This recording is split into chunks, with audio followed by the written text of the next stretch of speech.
다음은 18장 24절입니다. 많은 친구를 얻는 자는 해를 당하게 되거니와 어떤 친구는 형제보다 친밀하니라. 아멘. 번역의 문제부터 해결하고 말씀을 전해야겠습니다. 많은 친구를 얻는 자는 해를 당하게 되거니와는 잘못된 겁니다. 친구들 중에 해를 끼치는 자가 있는 건 사실이고, 형제들 중에도 해를 끼치는 자가 있고, 원수도 해를 끼치고, 말하자면 그런 경우가 있기는 있지만, 지금 하나님이 하시고자 하는 말씀은 친구가 많으면 해를 당한다는 것을 우리에게 진리로 믿으라고 말씀해 주시는 게 아닙니다. 이거는 히브리어 발음을 약간 다르게 하면 뜻이 완전히 달라지는데요. 옛날 사람들은 같은 원문에 이 말을요 어떻게 했냐면, 그러니까 한국식으로 말하면 이 야 요 정도 차이를 말하는 거거든요. 요 정도 차이지만 이쪽으로 번역하면 이렇게 해를 끼친다고 번역이 되고, 이쪽으로 보면 그런 말이 아니라 그가 해를 끼친다가 아니라 내가 어떤 자다라는 걸 말해주는 겁니다. 어떤 자냐면 내가 친절한 자다는 걸 말해줍니다. 그러니까 우리 번역에는 많은 친구를 둔 자는 친구들로부터 해를 당한다 이런 말이 되는 거고, 옛날 사람들은 그 본문을 어떻게 번역했냐면 많은 친구를 둔 사람은 그 사람이 친절한 자다라고 말해주는 겁니다. 그러니까 당사자를 설명해 주는 말입니다. 어떤 사람에게 친구가 많냐를 말할 때 돈이 많거나 권력이 있거나 이런 사람이 아니고, 그건 친구가 아니고 무리가 모이는 거죠. 진짜 친구는 사람의 입에서 나오는 말이 다정다감한 사람인 경우에 그 사람에게는 친구가 많다입니다. 여러분, 친구 많은 거 좋죠. 그죠? 친구가 많다는 거는 그 사람이 어떤 의미에서는 재산이라고도 할 수 있는 것인데, 즉 사람이 나의 무엇을 뜯어먹기 위해서 모인 사람이 아니라 내 자신 때문에 모여든 사람이거든요. 그런 사람을 친구로 할 때 어떤 사람이 나 자신이 좋다고 내 옆에 따라 붙냐 하면 다정한 사람, 친절한 사람, 예의가 있는 사람, 이런 사람에게 친구가 붙는다는 얘기입니다. 실제로 그렇습니다. 학교 다닐 때도 봐보세요. 보통 친구를 사귀는 기간이 있어요. 우리가 어릴 때 친구를 많이 사귀게 되는데, 누구에게 친구가 많이 붙는가 보세요. 돈 많아갖고 떡볶이 사주는 애들한테는 친구가 붙는 게 아니라 뜯어먹을 애들이 많이 붙는 거예요. 그런데요, 서로 간에 오래간의 친구들 보면 서로 간에 뭐가 맞아요? 마음이 맞는 거예요. 마음이. 그렇죠? 마음이 맞는 애들이 친구가 되는 건데, 그 중에 유독 친구가 많다 하는 애들을 보면 재밌는 애들이에요. 재밌고 사글사글한 애들이 유독 적이 없고 친구가 많아요. 동창회를 한다든지 이렇게 모였을 때도 그 친구, 우리는 학교를 나왔기 때문에 친구라고 하지만 진짜로 가깝고 좋아서 옆에 있는 그런 친구가 많은 친구들을 보면 확실히 다정한 친구들이에요. 자, 한국식으로 번역하니까 다정하다 했는데 친절한, 다정한, 하여튼 뭐 그런 뜻입니다. 자, 그렇게 보면 많은 친구를 둔 사람은 반드시 자신을 다정한 자로 보여야 하나니, 이런 말입니다. 자, 이제 이러니까 이제 말 뜻이 좀 다르죠. 무슨 말이냐면 어떤 사람이 친구가 많냐를 설명하면은 다정한 사람이라고 할 수 있는데, 본문의 진짜 뜻은 너에게 친구가 많기를 원하냐 하면 너 자신을 변화시켜야 된다. 어떻게 변화시키냐? 너 자신을 억세고 격하고 분노를 잘 내는 사람이 아니라 친절하고 정이 많다죠. 사람이 온기가 많은 사람이 되어라. 그러면 친구가 있게 된다. 너 정말 외롭지? 친구 있으면 좋겠지? 누가 좀 너하고 같이 좀 말도 좀 해줘. 옆에 있으면 좋겠지? 그러면 사람이 따뜻해야 돼. 그런 말씀입니다. 예. 잠언 17장 17절에 보면 앞에 보면 이런 말씀 있죠. 친구는 사랑이 끊어지지 아니하고 이런 말이 있죠. 그 말은 뭐냐면 친구는 언제나 사랑하며입니다. 사랑. 그러니까요. 친구의 기본적인 마음은 사랑이에요. 그러니까는 사랑이 많은 사람이 친구가 있게 되고 친구가 된 사람들은 반드시 뭐가 나타난다고요? 사랑이 나타난다고요. 사랑이 식으면 친구 아니에요. 사랑이 식으면 최고 친구 누구죠? 부부죠. 부부도 아니에요. 자, 친구가 많기를 원하면 여러분 뭐 하라고요? 사랑이 많은 사람이 되셔야 합니다. 나에게 친구가 별로 없다. 왜 없을까요? 다정하지 않고 사랑이 많지 않기 때문입니다. 자, 그 외의 요소들도 있지요. 친구를 사귈 수 있는 좋은 기회를 본인이 원하지 않는 또는 어떤 그 세상 말로는 이 표현을 잘못한 재주가 좀 부족한 그런 경우도 있겠죠. 아니면은 하고 싶어도 다른 환경 때문에 내 몸이 제약이 되어 있다면 그걸 못할 수도 있겠죠. 그러나 지금 그 환경적 요소는 일단 제외하고 사람 자체만 보는 겁니다. 그 사람만 봤을 때는 사람이 정이 있는 사람이어야 친구가 많아지는 거예요. 그래서 제가 이 말씀을 하면서 저희 친구가 별로 없어요. 멀리 있는 친구라고 부를 사람은 꽤 있는데 정말 오래간의 친구가 몇이 있을까? 몇 명 있어요, 몇 명. 셋, 뭐 넷, 이 정도 될까요? 근데 물어보면 다 그래요. 예. 여러분도 한 지금까지 이렇게 마음 터놓고 이렇게 이해하면 한 10명 되신 분 계세요? 별로 없죠. 사실 그렇지 않아요. 그러고 보면 친구가 적은 건 아닌 것 같은데 하여튼 왜 친구가 적을까 생각해 보면 내가 다정하지 않아서 그런가 보다 이 생각을 하게 돼요. 꿈을 꿀 때요. 제일 그 괴로운 꿈들이 몇 가지 있는데 그 꿈들의 어떤 공통된 성격이 있어요. 굉장히 외로운 꿈이라는 것. 그리고 장래에 대한 두려움이 걱정이 가득 들어있는 그런 상황에 있는 나를 보는 거죠. 그러면 아직 대학생이고 총각이고 돈이 없고 이 세 가지면 이 땅에서 살기 어렵죠. 그래서 뭐가 걱정해요? 못 먹고 살까? 내가 결혼할 수 있을까? 그렇죠. 그리고 그런 상황이니까 주변에서도 사람을 그렇게 존경해 보지 않겠죠.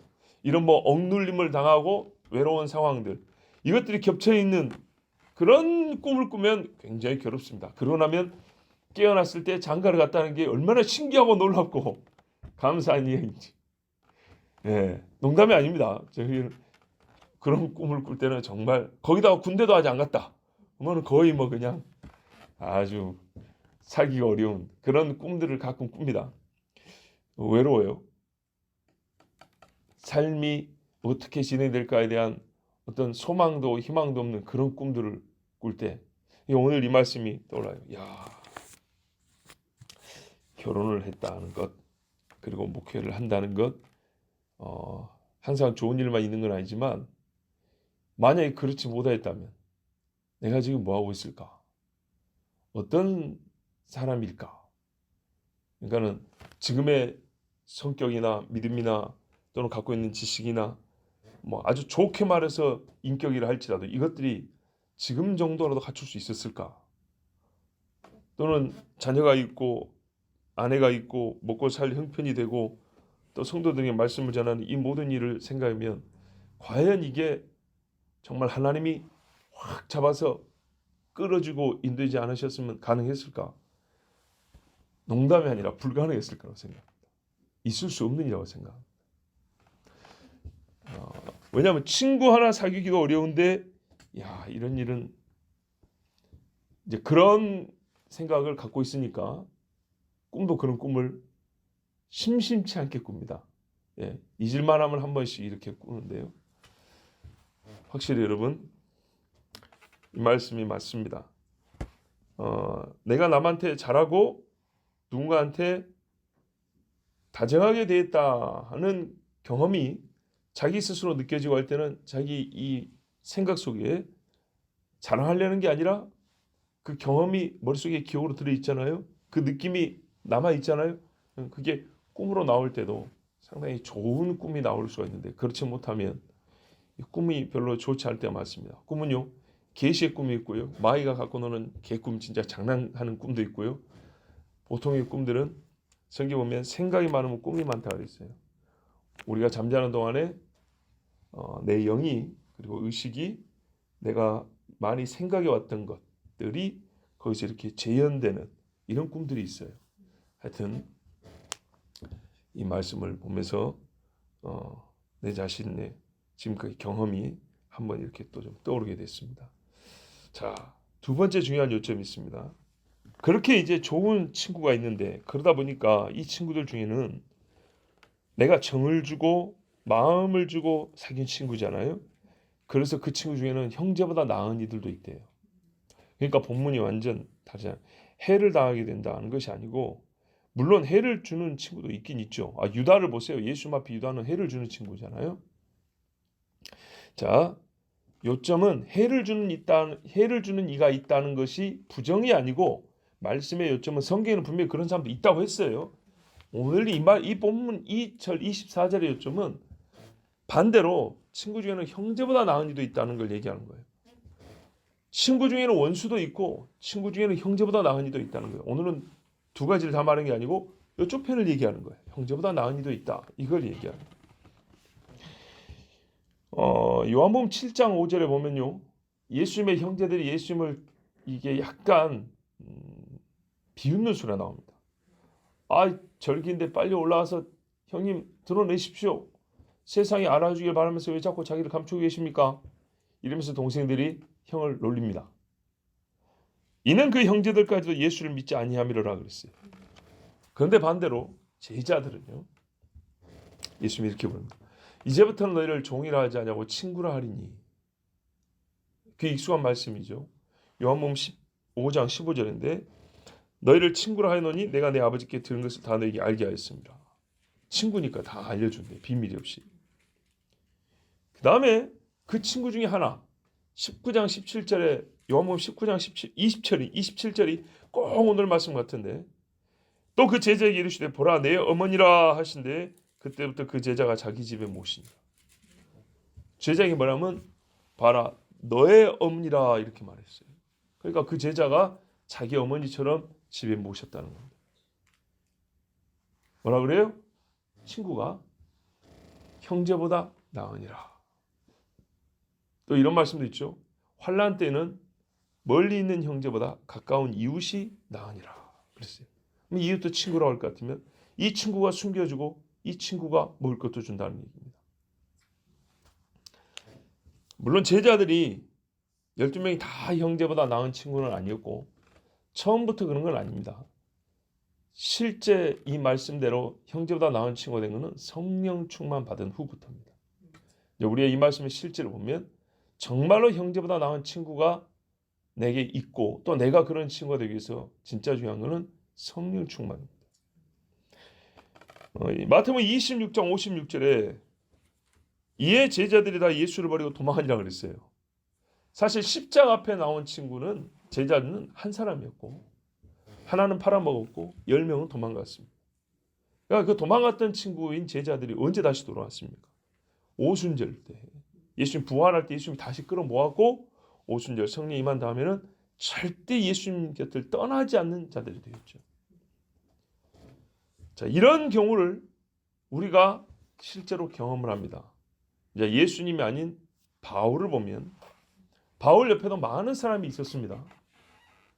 그렇죠. 바울 옆에 많은 사람이 있었는데 그 중에 어떤 이들은 역시 가룟 유다처럼 바울을 배신하고 잡아 옥에 넣고 사람들이 욕하는데 가담한 자들도 있고 어떤 이들은 바울을 버리고 떠난 자들도 있고 어떤 이들은 끝까지 옆에 있었던 자들도 있고 자 이런 유형이 다 반복됩니다.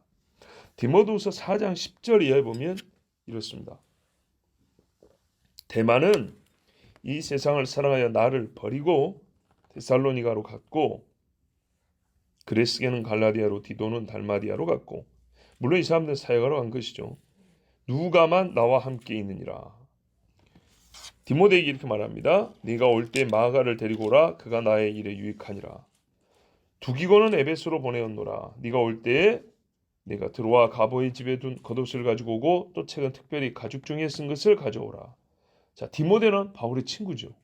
예, 항상 이렇게 아들이지만 친구죠. 이렇게 부르며 올 수 있는. 그런데 친구인 것 같았지만 아주 해를 끼친 사람이 있었어요.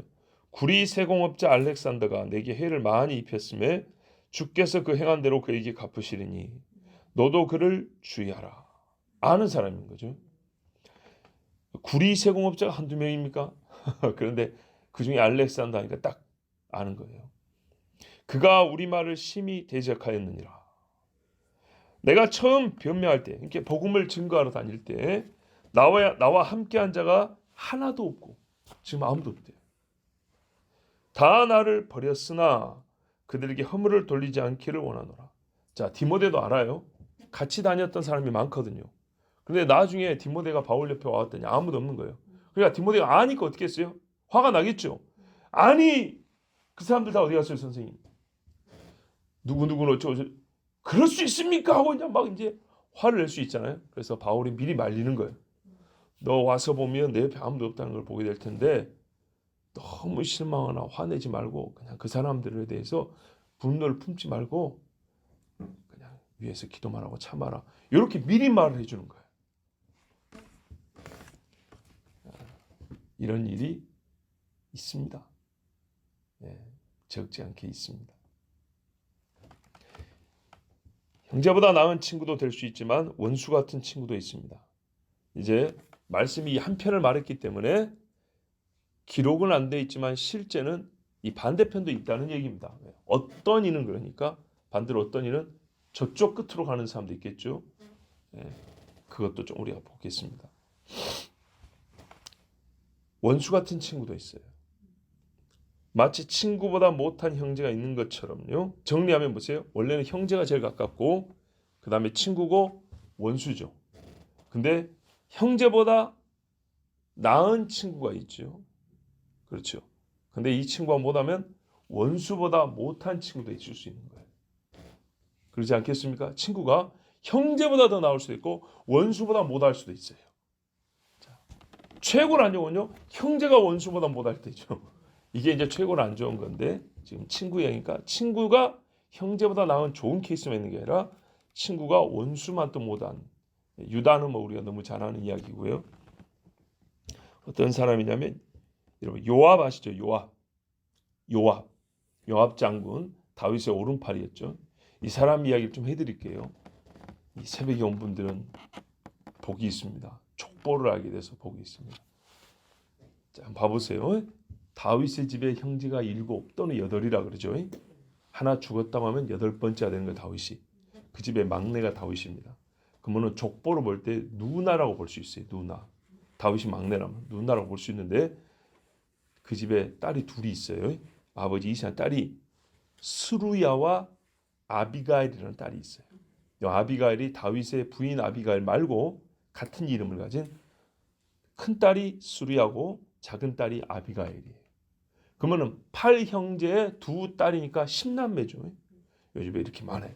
그러니까는 나이 터울이 있다 보면 다윗이 막내일 경우에 누나가 난 조카 일찍 시집 가서 누나가 난 조카면 나하고 나이가 비슷할까요? 안 비슷하겠죠? 우리 시대에도 있어요. 예. 저도 저희 외삼촌하고 5살 차이 그거밖에 안 돼요. 그러니까 옛날 같은 경우에는 여인들이 시집을 일찍 가면 다윗하고 거의 나이가 비슷할 겁니다. 그리고 이 스루야 누님이 낳은 아들이 요압과 아비새와 아사엘 그 3형제예요. 누나 아들들. 그렇게 보면 쉽겠습니다. 누나 아들들. 근데 나이는 나하고 거의 같거나 조금 어린 애들. 그러니까 다윗이 한참 도망내어 뛸 때 같이 뛸 수 있었던 애지죠. 내가 20살이면 걔들도 뭐 19, 18, 17 요만한 애들이니까 같이 뛰는 거죠. 그게 요압이세요. 요압. 그런데 둘째 누나, 이게 이 둘째 누나가 언제 태어난지는 정확히 몰라요. 왜냐하면 아들 8명 중에 이 2딸이 어디 끼었는지를 모르는 거예요. 어디 끼었는지 모르니까는 첫째가 누나일 수도 있고 둘째가 누나일 수도 있죠. 딸 2 낳고 아들 8이 날에 날 수도 있는 거고 하여튼간에 이 둘째 누나가 아비가일인데 이 집에 낳은 아들이 아마사라고 있어요. 아마사. 아시겠습니까? 아마사라고 있어요. 그러면은 요압하고 아마사하고 무슨 관계예요? 사촌이죠. 자매지간의 사촌을 이종사촌이라 그럽니까? 예, 이렇게 사촌간이죠. 다윗도 그렇잖아요. 다윗도 다 사촌간이에요. 이렇게. 다윗은 삼촌이지. 다윗은 삼촌이고 지기들끼리는 사촌이에요. 자, 근데 이 요압이 나중에 이 사촌이 아마사를 죽여버립니다. 왜냐? 아마사가 압살롬 반역할 때 다윗의 아들 압살롬이죠. 자, 요람은 사촌지간이죠. 요압, 압살롬, 아마사 다 사촌간이죠. 아마사가 압살롬 반역할 때 부름을 받고 와서 군대 대장이 됩니다. 다윗의 군대 대장 요압이고 압살롬이 반역할 때 사촌인 아마사를 불러가지고 군대 대장을 삼습니다. 그런데 전쟁 끝나고 압살롬 죽고 나니까 아마사가 이제 떨어져 있잖아요. 다윗이 이 조카를 죽이고 싶지 않아요. 그래서 다시 복권을 시켜줍니다. 용서해주고. 너 다시 와서 내 무기를 들여두지 않겠냐? 그러니까 아마사가 얼마나 고맙겠어요.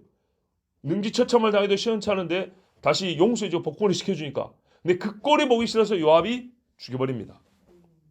내 형이여 하고 찌른 걸 봤을 때 나이가 더 많았을 수도 있죠. 시집을 먼저 하거나 애를 먼저 하면 사촌 간의 나이가 이렇게 뒤집어질 수도 있는 거죠. 그러니까 그렇게 해서 요압이 수염을 잡고 찔러 죽여버립니다. 다윗이 얼마나 속이 상했어요. 근데 조카지만 얘가 워낙에 공을 많이 세우고 전쟁에서 공을 많이 세우고 군사들이 많으니까 어떻게 해보지를 못했어요. 또 이 북이스라엘의 사울이 죽고 사울의 아들 이스보셋이라고 있었어요. 요 아가 이제 다윗하고 막 싸울 때 그 집의 장군이 누구냐면 아브넬이라고 있어요. 아브넬. 요 아브넬이 누구냐면 사울의 사촌인가 그래요. 다 집안 사람이에요. 근데 이제 아브넬이 자기 조카인 사울의 아들을 모시고 북이스라엘을 다스려 보려니까 아무래도 다윗한테 안 되겠어요. 그래서 다윗한테 몰래 가요. 갖고 옛날에 네 주기로 다녔는데 내가 네 밑으로 들어오라니까 우리를 받아줄 것이냐 이렇게 다윗이 아브넬이요. 나이가 이제 많잖아요. 아브넬이 사울하고 사촌지간 정도 되니까 장군 내가 다 없던 일로 하고 우리 한 나라가 돼서 하나님 뜻을 이뤄봅시다. 그래서 화해를 하고 갑니다. 그런데 이 사람 아브넬도 역시 군 장군이잖아요. 아주 유명한 장군이니까 요압이 또 지자리 뺏길까봐 다윗을 빙자해서 사람을 보냅니다. 왕이 잠깐 보자입니다. 이래가지고 찔러 죽여버립니다. 옛날에 이 아브넬이 서로 싸울 때 이 요압의 동생을 죽이긴 적이 있어요. 그때는 전쟁할 때니까. 뭐 전쟁할 때 어쩔 수 있습니까? 아니면 내가 죽는데. 자, 요리해서 요압이 성경 보면 자기보다 의로운 자 둘을 죽였다 이렇게 돼 있습니다. 다윗 모르게. 근데 사람들은요 이렇게 생각하죠. 아니 다윗이 허락하는데 요압이 사람을 죽일 수 있어? 그 높은 사람들을 어떻게 죽였지 마음대로. 근데 지 마음대로 죽였어요. 어떻게 알았냐? 잘 이게 중요합니다. 다윗이 이 사람들 장례식 때 울었어요. 따뜻한 사람은 친구가 많으니라. 백성들이 그 눈물을 보고 다윗이 안 죽였구나. 다윗에게는 마음이 돌아갔어요. 이게 참 중요합니다. 이렇게 형제보다 못한 친구가 있는 거예요. 요압은 형제죠. 다윗이나 아마사나 다 보면 지금 형제죠. 형제면서 함께 전으로 싸웠어요. 친구죠. 근데요 친구만 또 못하고 형제만 또 못한 짓을 했어요. 다윗을 욕으로 얻어먹게 만들었어요. 나중에는 요압이 급기 어떻게 하냐. 이렇게 욕심이 많다 보니까 다윗의 넷째 아들이지 아도니아가 반란을 일으켰어요. 그때 아도니아 편으로 싹 돌아가 버립니다. 왜요? 다윗이 나이가 많았으면 요압도 나이가 많겠죠. 이제 나이가 많으니까 자기가 이제 장군으로서 이 권력을 가질 날도 얼마 안 남은 거예요. 근데 반역을 일으키는 자는 어쨌든 힘이 필요하잖아요. 그러니까 요압이 와서 힘을 보태준다 하면은 어떻게 했어요? 요즘 말로 정년이 다 돼도 이 반란에 적극적으로 나를 도왔기 때문에 한 자리 주지 않겠어요? 그러니까 여기서도 군 대장을 해먹을 수 있는 거죠. 추장컨대. 그래서 요압이 아도니아 편에 마지막에 인생 말년에 최고로 패착을 준 게 그 반란자에 가담해 버립니다. 그래서 어떻게 되냐? 다윗의 아들 솔로몬이 쳐 죽여버립니다. 형제만 또 아니 원수만 또 못한 친구로서 한때는 크게 도움이 됐지만은 친구만 또 못한 결과 그러니까는 결과적으로 친구만 또 못한 짓을 하게 된 사람이 요압이고 그의 보응한 죽음을 맞이했습니다. 요나단은요 세상 눈으로 보면 원수 집안입니다. 그렇죠? 원수 집안인데 요나단은 원수 맺기를 원하지 않냐고 다윗과 친구 되기를 원했습니다. 친구 되기를 원하여 형제보다 더 뜨겁게 사랑하였습니다. 이거는 뭐 길게 말 안 해도 다 아시니까 자기 아버지, 자기 형제들이 다윗을 다 죽이려고 그랬어요. 그 집안이 다윗을 죽이려고 했어요. 그런데도 요나단은 다윗을 친구로 삼았기 때문에 형제보다 아버지 말을 듣는 것보다 다윗을 훨씬 더 사랑하여 원하여 그에게 나라를 돌려 포기했어요. 나는 이 나라 안 다스려도 된다. 성했거든요. 요나단이 뭐냐면 나는 하나님께서 너에게 이 나라를 맡기셔가지고 너로 이 나라의 통치자로 세운 줄 안다 그랬어요. 사울도 알아요. 그래서 자꾸 죽이려고 한 거예요. 근데 요나단은 그걸 알고도 그를 도와주고 아버지의 칼에 피하게 도망가게 도와주고 서로 부둥켜 안고 울고 입 맞추고 막 그랬어요. 왜죠? 사랑했기 때문이에요. 그래서 이 친구는 형제보다 훨씬 나았어요. 자기 집보다 훨씬 나았어요. 그렇습니다. 여러분, 그래서 요나단 같은 좋은 친구도 있는데 이제 결정적인 한 말씀 드릴게요. 어째서 요나단이 이렇게 형제보다 나은 친구가 될 수 있었냐 할 때 요나단의 입에서 이 말이 나옵니다. 두 가지입니다. 아버지 사울에게 이렇게 말합니다. 그가 죽을 일이 무엇이니까? 무엇을 행하였나이까? 사실에 대한 바른 인식과 인정입니다. 양심이 이걸 확인하게 해줍니다. 두 번째는 그렇다 할지라도 내가 왕이 돼야 되니까 다윗을 물릴 수 있잖아요. 그런데 요나단은 이 나라를 너한테 내가 돌리겠다 이렇게 말했죠. 그럼 왜 그러냐? 이렇게 말했어요. 여호와께서 영원히 나와 너 사이에 계시고 내 자손과 네 자손 사이에 계시리라 하였느니라. 자, 이것입니다. 요나단은요 하나님을 알아요. 하나님을 경외했기 때문에 세상의 기준이 아니라 하나님 눈으로 보니까 다윗이 세상에서는 원수지만 인간적으로는 친구지만 하나님 눈을 여기다 더 가지니까 하나님 나라의 형제인 거예요. 그렇죠? 그러니까는 말하자면 쉽게 말하면 자기의 장자권을 다윗에게 자원하여 넘겨준 거예요. 그래서 어떤 친구는 원수만도 못하는 친구 있지만 어떤 친구는 형제보다 나은 거예요. 형제보다 나은 친구는 바울 옆에 있었던 디모데와 같이 반드시 성령이 충만한 자이고 하나님을 경외하는 자들이에요. 즉 하나님을 사랑, 예수를 사랑함이 있는 사람들은 보면요 친구들 간에도 형제보다 나은 친구가 될 수 있어요. 우리가 그렇게 되기를 원합니다. 그리고 우리 스스로 그렇게 될 뿐만 아니라 우리에게도 그만한 친구가 있기를 원합니다. 그러면 어떻게 시작하라고요? 따뜻함부터 시작하는 겁니다. 성경이 그렇게 말씀하고 있습니다. 좋은 친구가 많기를 원하고요. 또한 우리 스스로가 형제보다 나은 친구에게 축복합니다. 기도하겠습니다.